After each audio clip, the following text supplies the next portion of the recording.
믿음으로 사는 사람인 줄로 믿습니다. 근데 여러분들 믿음으로 산다는 것이 그렇게 말처럼 쉬운 것은 아닌 것 같아요. 왜냐하면 우리의 본성 자체가 믿는 것보다는 의심하는데 너무나 자연스럽고 편하게 되어 있는 것 같아요. 그래서 우리가 어떤 대상을 믿는다기보다는 의심하는 것이 우리의 본성 습성이 아닐까 그런 생각을 갖습니다. 제가 이제 얼마 전에 TV 프로그램을 보다가 아주 재미있는 내용을 하나 봤어요. 여러분들 미국의 아주 유명한 회사죠. 애플이라고 하는 이 회사가 있습니다. 근데 이 애플이라는 이 회사가 초기에 지금이야 뭐 어마하고 거대한 그런 글로벌 기업이 되었지만 초창기 이 애플이라고 하는 회사가 창업할 때는 굉장히 모든 회사가 그렇지만 어렵고 힘든 가운데 창업이 되었다는 거예요. 그런데 이 애플 회사의 그 창업한 사람이 우리가 알고 있는 그 스티브 잡스 그리고 스티브 위즈니악이라고 하는 사람뿐만 아니라 또 한 사람이 공동 창업자로 이 애플이라고 하는 회사를 창업했다고 합니다. 로널드 제럴드 웨인이라고 하는 사람인데요. 이 세 사람이 이 애플이라고 하는 회사를 이제 창업할 때 서로의 뜻이 맞아서 야, 우리가 정말 멋진 이 컴퓨터 회사 그리고 앞으로 미래 시대를 주도할 그런 회사를 만들자. 그래서 각자가 이제 어떻게 보면 이제 동업이죠. 공동 창업자로. 그래서 이 스티브 잡스가 그 전체 주식 지분의 45%, 그리고 스티브 위즈니악이 45%, 그리고 이 로널드 제럴드 웨인이라고 하는 사람이 10%의 지분을 이제 투자를 해서 공동 창업을 하게 됩니다. 이 제럴드 웨인이라고 하는 사람은 그 창업할 때 어떤 역할을 맡았느냐? 그 광고하고 홍보하는 거, 그리고 그 애플사의 그 디자인. 그래서 여러분들 애플 로고 있죠? 사과 이렇게 누가 한 입 베어 먹어버린 그 사과 로고를 이 제럴드 웨인이라고 하는 사람이 만들었다고 그래요. 그리고 이 사람이 뭘 담당했냐? 재무를 담당했어요. 그러니까 굉장히 핵심적인 역할을 담당했던 사람이 이 제럴드 웨인이라고 하는 사람이라고 합니다. 처음에는 뜻이 맞아서 서로 믿고 신뢰하는 가운데 이제 창업을 했는데 얼마 되지 않아서 이 제럴드 웨인이 재무 상태를 보니까 야, 이거 조금 있다가는 자금난이 생기겠다. 그렇게 되면 우리가 어떻게 자금을 끌어올 수 있을까? 누가 우리를 믿고 투자를 해줄까? 여기 의심이 들기 시작했어요. 그래가지고 창업하고 그 로고까지 다 만들고 회사를 이렇게 그 주식회사로 이렇게 등록하고 나서 12일 만에 이 제럴드 웨인이라는 사람이 야, 나는 이 공동 창업이 동업하는 데서 빠지겠다. 그리고 자신이 갖고 있었던 주식 그 10%의 주식을 그 위즈니악하고 스티브 잡스한테 되팔았어요. 얼마에 팔았느냐? 100만 원. 100만 원 주고 자기가 갖고 있었던 10%의 이 주식 지분을 그냥 다 처분을 하고 자기는 나는 같이 할 수 없다. 그리고 이 사람은 빠졌어요. 근데 여러분들 그 이후에 이 애플이라고 하는 회사가 얼마나 커졌어요. 지금 계산해 보니까 그때의 주식 10%가 지금으로 환산하면 얼마 정도 되냐? 97조 원. 별로 안 놀라시는데 이게 얼마나 큰 돈인지 몰라서 그렇죠. 100만 원 주고 팔았던 그 10%의 주식이 지금 시가로 우리나라 돈으로 따지면 97조 원의 가치가 있는 돈이었어요. 근데 이 사람은 처음에는 같이 서로 믿고 신뢰하는 믿음으로 창업을 했는데 이게 자금난이 생기고 눈에 지금 어려움이 생기니까 나는 여기 대해서 책임 못 지겠다. 의심이 드는 거예요. 그래서 어떻게 해요? 자신이 소유했던 그 지분마저도 그냥 다 포기해요. 이거 뭐 가치가 없는 것이 될 거야. 그리고 그냥 그 공동 창업했던 사람들한테 나눠주고 자기는 거기서 빠진 거예요. 이 사람의 그 삶을 이렇게 추적을 했는데 지금은 아주 평범한 샐러리맨으로 은퇴를 해서 국가에서 주는 연금을 받아서 생활하고 있다고 그래요. 제가 이 내용을 보면서 이 프로그램 제목이 뭐냐? 최악의 불운, 대박 기회를 놓친 사람들, 이런 내용이 나왔는데 그때 그 고비에 처음에 시작했던 그 믿음을 갖고 끝까지 지켰으면 그죠? 얼마나 대박이 났겠어요. 근데 그때 의심하고 그때 거기서 빠짐으로 인해서 그의 인생은 어떻게 보면 뭐 아주 평범하고 초라한 인생으로 끝나고 말게 되었다는 거죠. 여러분들 우리 인생 가운데서도 여러분들 믿음으로 산다는 것이 그렇게 쉽지는 않은 것 같아요. 여러분들 제자들도 처음에는 믿음으로 예수님을 어떻게 해요? 믿음으로 따랐어요. 그런데 이 점차 신앙생활하고 예수님 따라가다 보니까 이 믿음이 흔들리기 시작하는 거예요. 여러분들 우리가 지난주에도 말씀을 살펴봤지만 예수님께서 부활하시고 이 땅에 공생의 마지막 그 시간을 며칠 동안 가지셨냐? 약 40일 동안 이 땅에 머무시다가 예수님은 승천하시게 됩니다. 그리고 너희들은 내가 아버지께 약속한 보혜사 성령을 기다리라. 그리고 열흘 동안 마가의 다락방에서 기도할 때 오순절 성령 강림이 나타나게 되죠. 그래서 여러분 예수님은 부활하신 이후에 약 40일 동안 이 땅에 계시는데 40일 동안 이 땅에 계시면서 예수님이 하신 일이 뭐냐? 이런 게 굉장히 중요한 거예요. 만약에 저와 여러분들의 삶이 약 한 달 정도밖에 시간이 없다, 남은 시간이 그거밖에 없다, 그럼 여러분들은 어떤 일을 하고 싶으세요? 또 누구를 만나고 싶으세요? 그런데 여러분들 예수님은 이 40일 동안 부활하신 이후에 예수님이 하신 일은 딱 한 가지예요. 그게 바로 뭐냐? 제자들을 찾아가서 만나시는 거였어요. 그래서 여러분들 예수님은 부활하신 첫날, 그러니까 바로 안식 후 첫날 이 주일 저녁에 누구를 찾아오세요? 제자들을 찾아오셨어요. 마가의 다락방에 두려움 가운데 꼭꼭 숨어 있었던 제자들을 찾아오세요.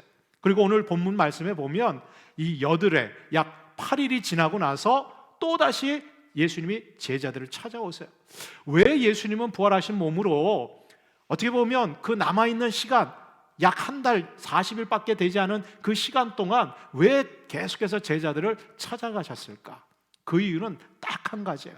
그들이 믿음을 잃어버렸기 때문에, 그들에게 믿음을 회복시키고 다시금 그들이 예수님이 승천하신 이후에도 믿음으로 살아가기를 주님은 원하셨기 때문에 계속해서 제자들을 찾아오시는 거예요. 특별히 오늘 본문에 보면 예수님이 이 제자들에게 그 안식 후 첫날 바로 이 주일 저녁에 찾아오셔서 너희들에게 평강이 있을지어다 이렇게 했는데 그 자리에 없었던 사람이 있었어요. 누구였느냐? 바로 도마였어요. 도마는 그 자리에 없었어요. 그리고 이 예수님이 떠나가시고 난 다음에 이 제자들이 도마에게 야, 부활하신 주님 우리가 봤어. 그런데 이 도마가 믿지를 못하는 거예요. 의심이 너무 많은 거예요. 그러면서 뭐라고 그럽니까? 야, 내 눈으로 직접 봐야 되겠어. 내 손으로 그 예수님의 못 박힌 손자국 내가 넣어보고 확인해 보지 않으면 옆구리에 찔린 창을 내가 보지 않고는 나 믿을 수 없다는 거예요. 나는 믿을 수 없다는 거예요. 그리고 나서 어떻게 해요? 여드레 후에 8일 후에 예수님이 또 나타나신 거예요. 그때는 누가 있었어요? 도마가 함께 있었어요. 이 두 번째 예수님이 제자들에게 나타나신 이유는 동일해요. 다른 거 없어요. 이 의심 많은 도마를 위해서 예수님이 다시 오신 거예요. 그래서 동일하게 얘기하세요. 너희에게 평강이 있을지어다. 그러니까 어떻게 보면 반복되는 장면이 소개되고 있어요. 그러면서 예수님께서 아주 중요한 말씀을 하세요. 너 보는 거로 믿느냐? 보지 않고 믿는 자가 복되도다. 오늘 예수님께서 이 제자들에게 특히 이 도마에게 주시는 메시지가 바로 뭐냐? 믿는 자가 복되다는 거예요. 여러분들 우리가 부활의 증인으로 살아가는 거, 여러분들 어떤 인생이 복된 인생이냐? 바로 여러분들 제대로 믿고 살아가는 사람이 여러분들 복된 인생이에요. 근데 여러분들 오늘 본문에 보면 이 요한 사도가 요한복음을 여러분들 요한복음 21장까지 있는데 21장은 이제 부록과 같이 쓰여진 내용이고 이 20장이 요한복음의 마지막 결론 끝 마무리 부분이에요. 그래서 이 요한 사도가 오늘 요한복음 20장 30절 31절 그 끝절에 왜 내가 요한복음을 기록했는지 그 기록의 목적을 아주 분명하게 기록해 두고 있어요. 그 내용도 바로 뭐냐? 너희들 믿음을 갖게 하기 위함이라는 거예요.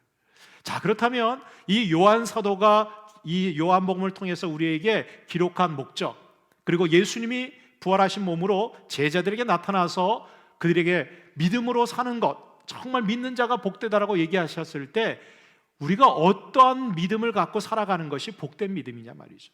여러분 세상에는요 믿음도 종류가 여러 가지가 있어요.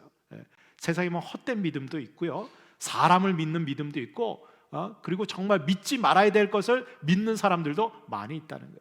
그렇다면 정말 우리가 복되게 믿는 자, 그리고 정말 주님이 원하셨던 우리가 갖기를, 제자로서 갖기를 원하셨던 그런 믿음이 무엇인지 오늘 말씀을 통해서 우리가 함께 상고해 보려고 합니다. 첫 번째로 여러분들 복되게 믿는 자는 말씀을 듣고 믿는 자가 복되다는 거예요. 할렐루야. 여러분들 어떻게 믿는 자? 말씀을 듣고 믿는 자예요. 그러니까 보고 믿겠다라고 하는 것 자체가 여러분들 얼마나 잘못된 것인가. 오늘 예수님이 그걸 얘기하고 계시는 거예요. 오늘 25절의 말씀에 보니까 다른 제자들이 그에게 이르되 우리가 주를 보았노라. 지금 도마에게 얘기해주고 있는 거예요. 증언하는 거죠. 근데 이 도마는 주님을 보았다라고 하는 제자들이 그 증언을 들었음에도 어떻게 해요? 나 못 믿겠다는 거야. 듣는 거 갖고는 못 믿겠다는 거야. 뭐예요?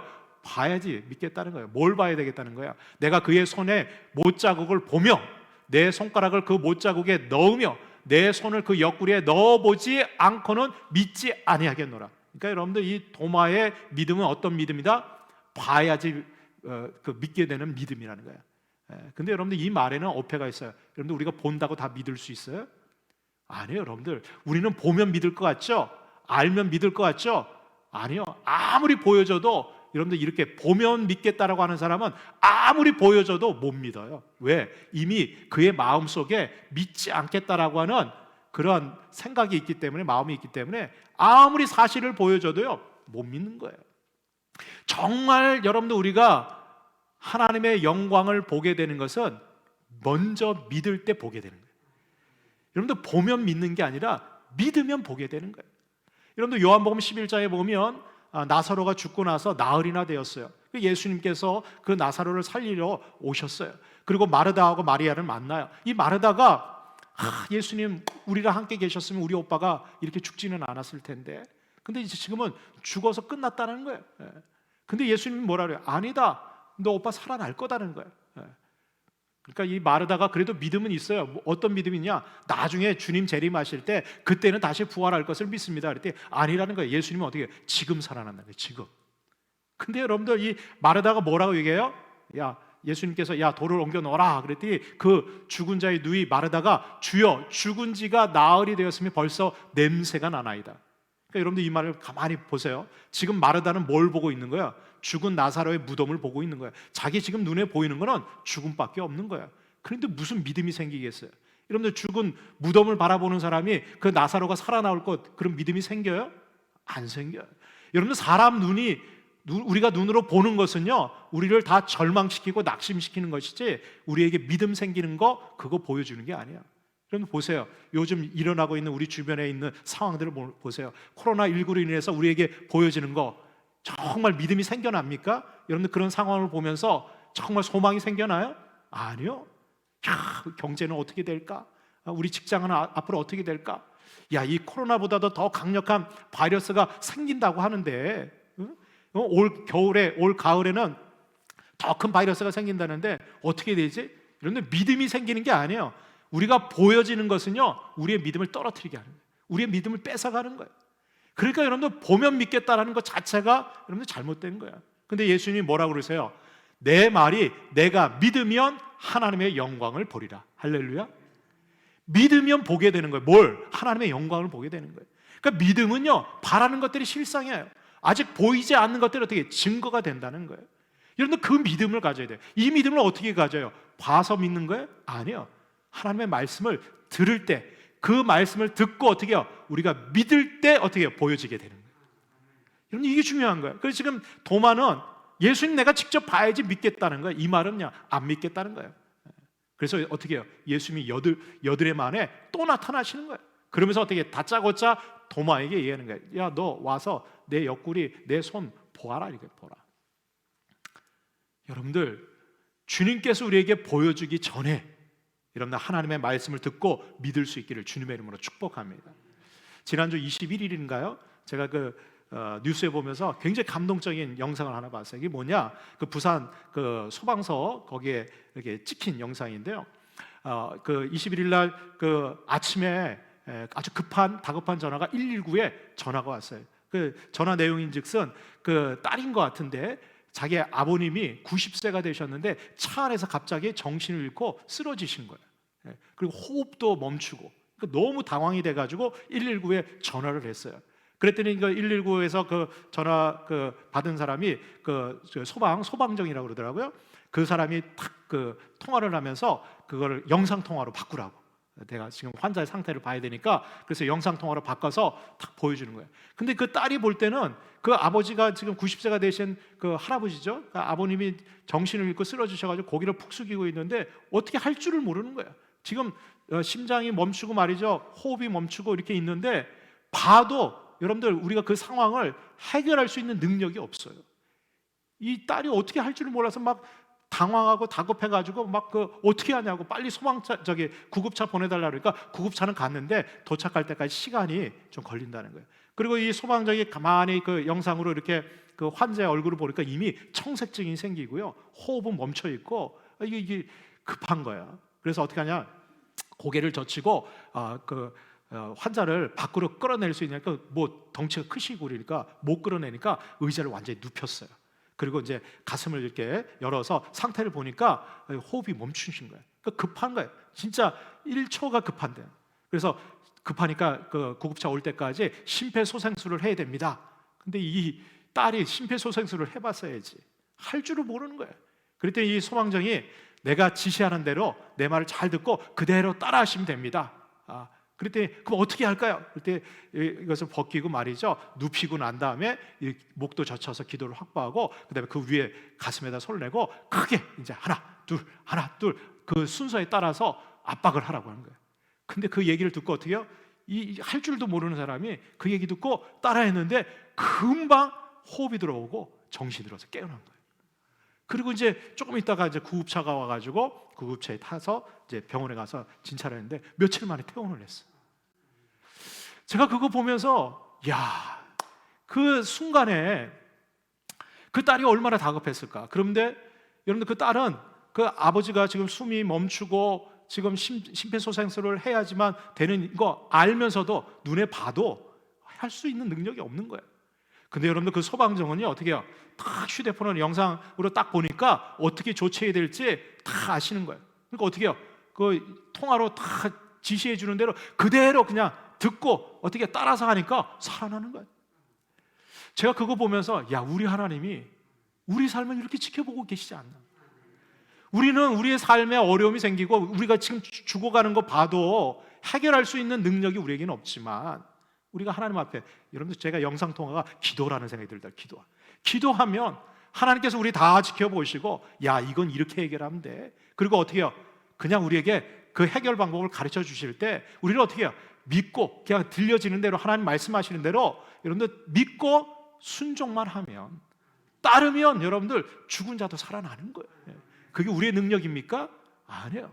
그 믿음을 통해서 하나님께서 그 소방정이요, 그 심폐소생술 가르쳐 준 대로 하니까 살아난 거 아니겠어요? 여러분들 우리가 보는 것을 믿는 게 아니에요. 우리는 하나님의 말씀을 듣고 믿을 때 하나님의 놀라운 역사와 영광을 보게 될 줄로 믿습니다. 그 믿는 믿음이 우리가 복된 자라는 거예요. 두 번째로 여러분들 복되게 믿는 자는 어떤 자입니까? 예수님을 나의 주님으로 믿는 자예요. 여러분들 예수님을 다른 사람이 믿는 그런 주님, 그리스도가 아니라 나의 주님으로 믿어야 돼요. 여러분 오늘 28절에 보면 도마가 예수님께서 다 보여주면서 야, 너는 나를 본고로 믿느냐? 보지 않고 믿는 자가 복되도다 이렇게 얘기하시니까 이 도마가 뭐라고 고백합니까? 나의 주님이시요 나의 하나님이시니라. 할렐루야. 여러분들 이 고백이 얼마나 대단한 고백인지 몰라요. 여러분들 이미 이 도마가 이 신앙 고백하기 전에 여러분들 아주 멋진 신앙 고백을 한 사람이 있어요. 바로 누굽니까? 여러분들 베드로였어요. 마태복음 16장 16절에 보면 주는 그리스도시여 살아계신 하나님의 아들이십니다 라고 하는 고백을 누가 했어요? 베드로가 한 거예요. 그랬더니 예수님이 너무 기뻐서 바요나 시몬아 내가 복되도다 이것을 알게 하는 이는 바로 하늘에 계신 아버지다. 그러면서 어떻게 해요? 천국의 열쇠를 내가 너에게 주노니 네가 땅에서 묶으면 하늘에서 묶일 거고 땅에서 풀면 하늘에서 풀린다는 거예요. 그러니까 여러분들 이 천국의 열쇠를 어떻게 받았어요? 신앙 고백함으로 주님께서 다른 제자에게 준 게 아니에요. 베드로의 그 신앙 고백 위에 그 천국의 열쇠를 준 거예요. 그런데 오늘 여러분들 이 요한복음의 전체적인 주제의 핵심이 바로 뭐냐? 바로 이 도마의 신앙 고백이에요. 여러분들 이 도마가 뭐라고 고백해요? 베드로가 고백했다는 주는 그리스도시요 살아계신 하나님, 베드로의 하나님이 아니라 바로 그 예수님은 나의 주님이고 나의 하나님이라는 거예요. 여러분들 구원과 하나님의 응답과 역사는 여러분들 예수님을 나의 구주, 나의 하나님으로 내가 고백할 때 그것이 나의 것이 되는 것이지. 여러분들 우리 부모님이 아무리 신앙생활 잘해도 그 신앙과 믿음이 나의 것이에요. 물론 우리가 그 자녀에게 주어지는 유산과 축복이 있지만 여러분들 하나님 앞에 섰을 때 하나님께서 우리에게 물어보시는 것은 내가 너에게 누구냐는 거예요. 여러분들에게 있어서 여러분들 예수님은 누구세요? 세상 사람들은요 예수님을 알고 있어요. 근데 그 사람들은 예수님을 누구로 봐요? 4대 성인 중에 한 명 정도로만 봐요. 어떤 사람들은 예수님을 아주 위대한 병을 고치는 그런 탁월한 치료자로 보는 사람들도 있어요. 근데 교회에 나오는 사람들도 여러분들 예수님을 나의 주님, 나의 하나님으로 믿는 사람만 있는 게 아니에요. 어떤 사람은 예수님 나에게 필요한 거 다 공급해 주시는 그런 도움이 되는 그런 공급자 정도로만 믿고 나오는 사람들도 있어요. 병든 사람은요, 예수님 가면 나 치료해 주시겠지. 치료자 예수님으로 고백하고 나오시는 분들도 있어요. 어떤 분들은 비즈니스를 위해서 사업을 형통하게 복 주시는 나에게 물질적인 그런 마치 도깨비 방망이처럼 나에게 내가 원하는 건 다 주시는 그런 분으로 믿고 나오시는 분들도 있다. 여러분들 그렇게 믿는 자가 복된 게 아니에요. 물론 예수님께서는 우리의 병도 치유해 주시고 우리에게 물질적인 축복도 주시고 삶의 문제도 해결해 주시지만 여러분들 그러한 주님으로 믿기를 원하셨던 것은 아니에요. 오늘 예수님께서 도마에게 원하시는 믿음이 뭐예요? 내가 너에게 누구냐 말이에요. 내가 왜 십자가에 달려서 못 박히고 피를 흘리고 창에 찔려서 내가 왜 죽었냐 말이에요. 그것은 내가 너의 죄를 사해주는 구세주, 너의 주님, 너의 하나님으로 여러분들 이 도마에게 예수님은 보여지기를 원하셨다. 그러니까 도마가 이 고백을 하고요 얼마나 그의 인생이 달라졌는지 몰라요.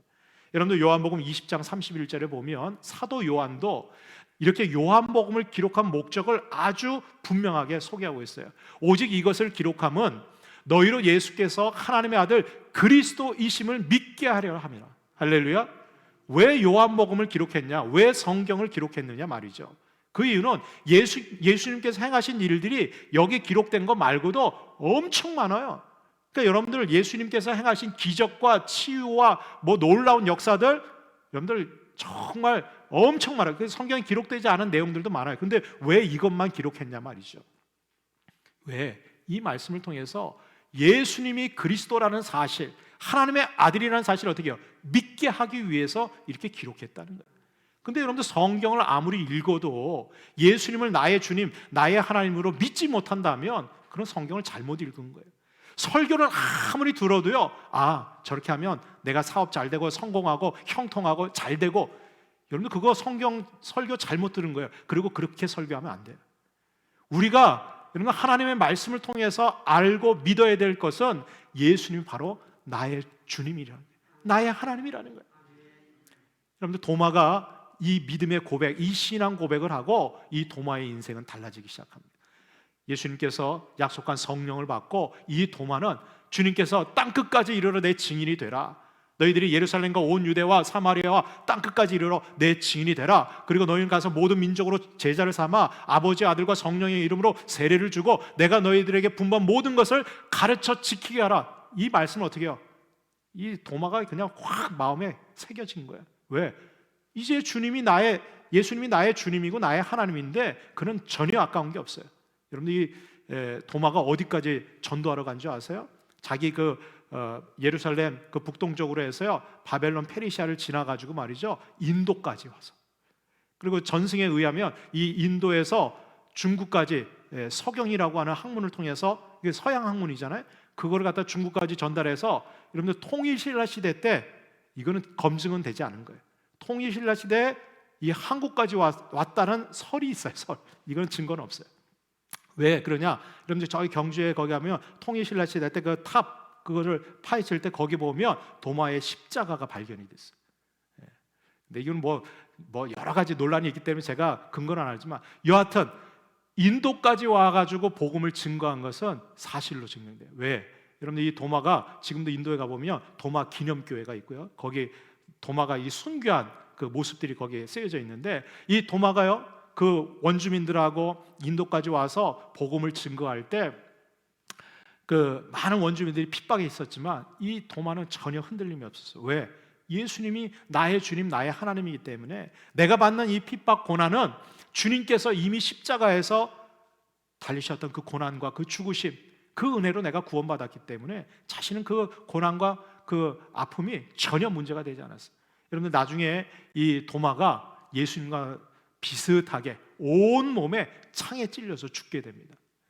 그 창자국 보겠다고 하는 사람이 결국은 창에 찔려서 죽는데, 예수님은 옆구리에 창에 찔렸지만 이 도마는 온 몸에 창에 찔려서 죽어요. 그런데요, 이 도마가 죽어갈 때 마지막으로 한 말이 있어요. 그 말이 뭐냐?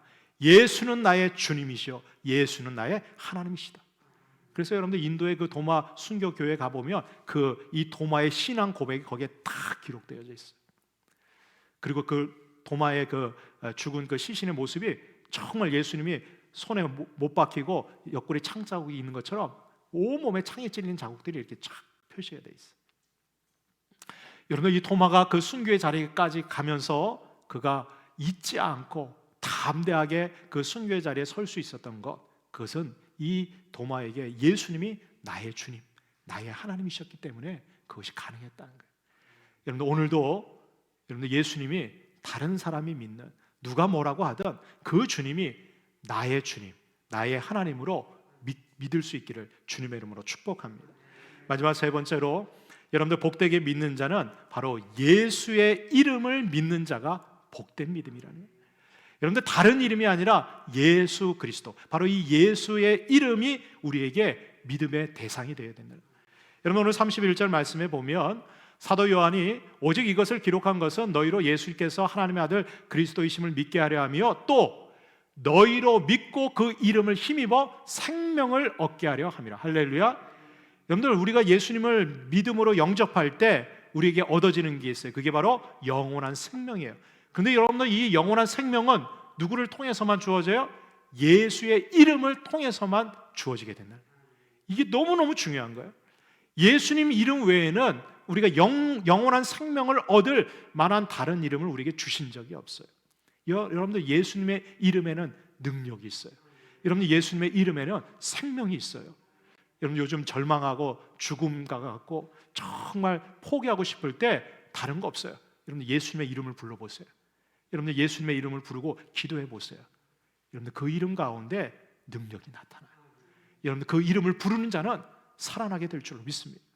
여러분들, 요한일서 5장 13절에도 보면 내가 하나님의 아들의 이름을 믿는 너에게 이것을 쓰는 것은 너희로 하여금 너희에게 영생이 있음을 알게 하려 함이라. 할렐루야. 요한 사도가 요한일서를 기록하면서 너희들이 하나님의 아들의 이름을 믿는 너희들, 즉 초대교회 성도들에게 편지를 보내는 거예요. 너희들 하나님의 아들 예수의 이름을 너희들이 믿지 않느냐? 그러면서 이미 예수님의 이름을 믿는 너에게 뭐가 있다? 영생이 있다는 거예요. 여러분, 우리 안에 영생이 있다는 거예요. 누구를 통해서? 바로 예수 그리스도의 이름을 믿는 자들에게는 영생이 주어지는 거예요.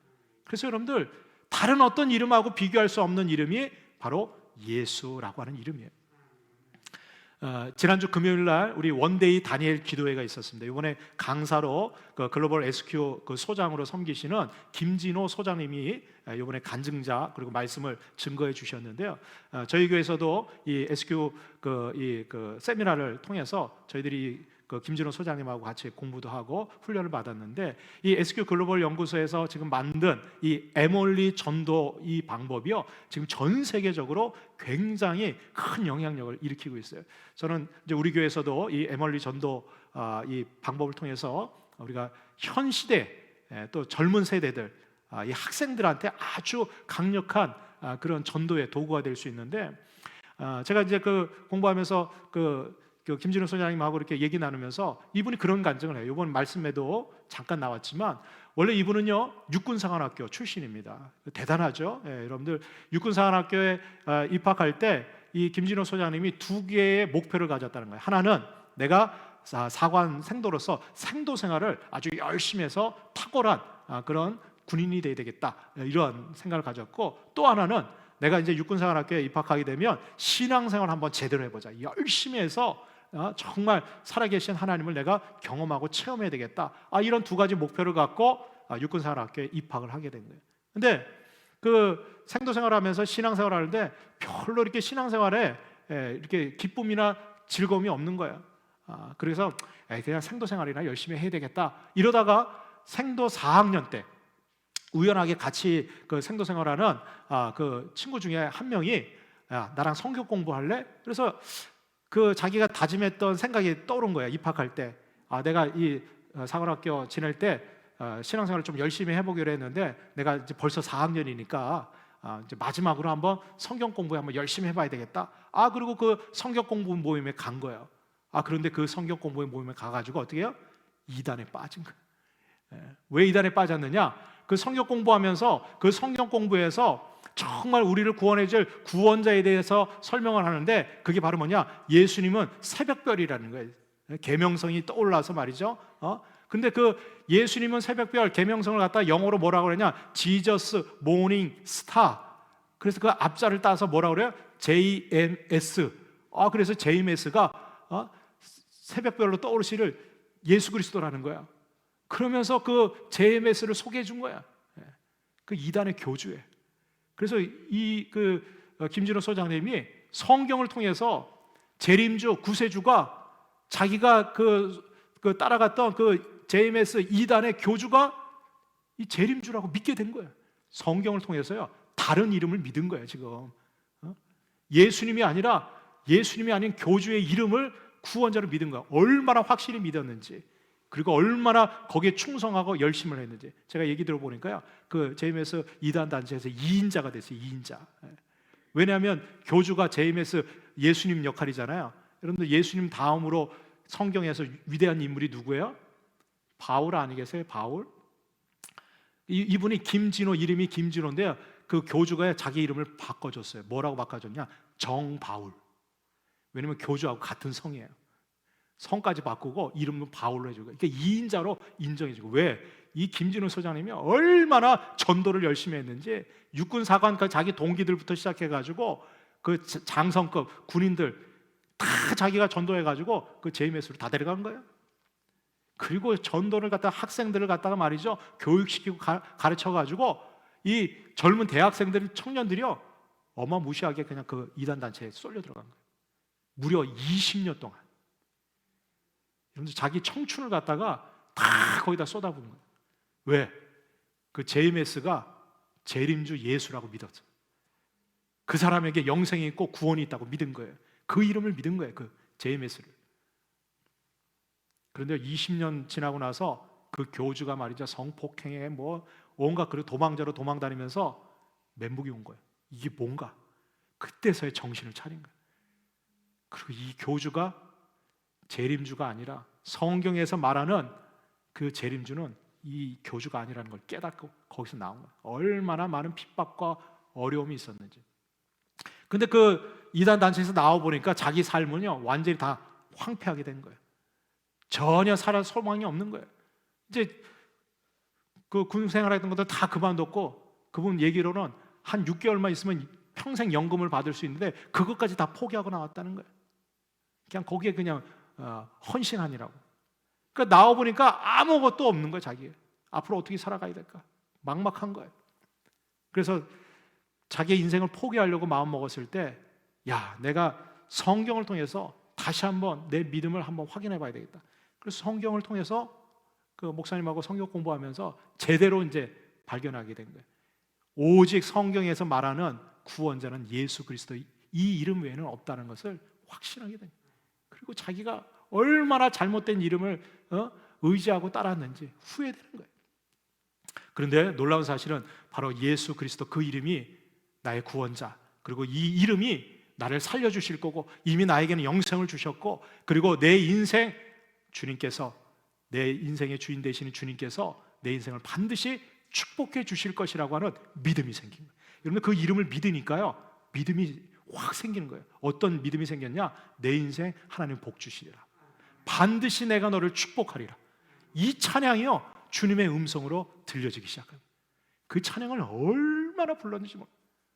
그러면서 예수님 그 이름 외에는 내가 다른 것을 증거하거나 전하지 않겠다. 하나님 나에게 복 주시면 그 주시는 복 갖고 다른 거 없고 예수님의 이름만 증거하는 전도자의 삶을 살겠다고 그는 결단하고 헌신해요. 근데 하나님께서 그때부터 지혜를 주시고 길을 열어주시는데요, 지금은 글로벌 SQ 이 연구소를 만들어서 전 세계 87개국에 지금 온라인으로 이 에몬리 전도 이 프로그램이 소개되고 있고, 지금 우리나라에서만 해도 수많은 사람들이 이 도전을 받고 이 전도자로 훈련되고 파송되고 있어요. 이 소장님의 말씀이 그거예요. 다른 거 없다는 거예요. 자기가 헛된 이름 따라갔을 때는 자신의 인생도 황폐하게 되고 정말 저 밑바닥으로 떨어졌지만, 예수의 이름, 거기에 영생이 있고 그 이름을 붙드니까, 그 이름을 믿으니까 그 이름이 자신의 삶을 어떻게 해요? 완전히 바꿔주셨다. 복되는 인생으로 바꿔줬다. 지금은 어디 가서든 그 예수의 이름만 증거하는 것, 그것이 자기에게 기쁨이 되었다는 거예요. 여러분, 그렇습니다. 여러분, 우리에게 다른 거 다 빼앗겨도 우리가 뺏기지 말아야 될 이름이 있어요. 그것은 바로 예수 그리스도의 이름이에요. 왜? 그 이름에 영생이 있고 그 이름 가운데 다시 살아나는 생명력이 있는 줄로 믿습니다. 여러분들, 지금 죽음이 또 우리의 삶의 형편에 정말 소망이 없고 어디 가나, 제가 이제는 더 이상 그만 들었으면 좋겠어요. 코로나19. 여러분들, 이 이름이 불려지는 곳은 어때요? 죽음이 있는 곳이에요. 여러분들, 이 코로나19로 판명되는 곳은 어떻게 해요? 다 폐쇄 조치당하고 다 막혀버리잖아요. 그렇죠? 근데 여러분들, 예수의 이름이 불려지는 데는 다 해방되는 거예요. 자유함이 있는 거예요. 살아나게 되는 거예요. 여러분들, 우리가 다른 이름 부르는 것이 아니라 예수의 이름 부르고 믿음으로 살아나갈 수 있기를 주님의 이름으로 축원합니다. 주님께서 저와 여러분들과 늘 함께해 주실 줄로 믿습니다. 우리 함께 기도하겠습니다.